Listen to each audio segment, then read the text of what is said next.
40 గ్రామాల్లో రేపు డిసెంబర్ 6వ తారీఖున నీ సినిమా రిలీజ్ చేయలేవు.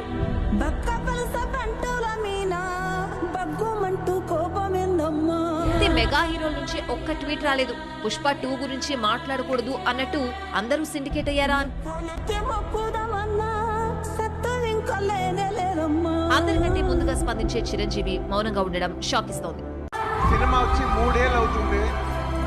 ఇంకోసారి మిమ్మల్ని ఇంత ఇబ్బంది పెట్టండి. డెఫినెట్లీ ఎక్కువ సినిమాలు చేస్తా.